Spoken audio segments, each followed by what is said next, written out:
കേന്ദ്രമന്ത്രിയായി സുരേഷ് എന്ന് വിളിക്കാമോ? വേദിയിലെത്തി ഉർവശി ചോദിച്ചു.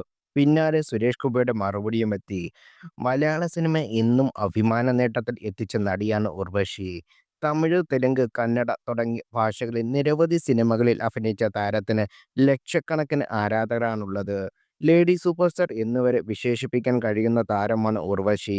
1984-ൽ മമ്മൂട്ടിയെ നായികയായി എത്തിയ എതിർപ്പുകൾ ആണ് ഉർവശി നായികയായി അഭിനയിച്ച ആദ്യ മലയാള സിനിമ. പിന്നാലെ മലയാള സിനിമയിലെ തിരക്ക് പിടിച്ച നടിയായി ഉർവശി മാറി. സഹപ്രവർത്തകരിൽ പലരുമായി ഉർവശിക്ക് അടുത്ത സൗഹൃദമുണ്ട്. അതിൽ ഒരാളാണ് സുരേഷ് ഗോപി.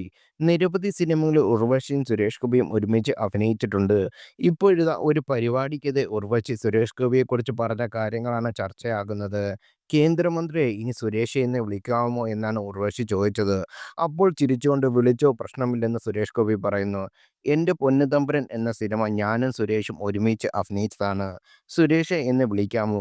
കേന്ദ്രമന്ത്രിയായില്ലേ? അങ്ങനെ ഒന്നുമില്ലല്ലോ അല്ലേ? ഞാൻ ഇന്ന് പെട്ടെന്ന് സുരേഷിന്റെ വീട്ടിൽ വിളിക്കുന്ന പേര് വിളിച്ചു. ഞാൻ എന്റെ ജൂനിയറായി വന്ന എല്ലാവരെയും എന്റെ ഇളയവരായിട്ടാണ് കണക്കാക്കുന്നത്. ഇത്രയും പരിചയമായിട്ട് ഇനി മാറ്റി വിളിക്കാൻ പറ്റില്ലല്ലോ, അതാണ് ഉർവശി പറഞ്ഞു.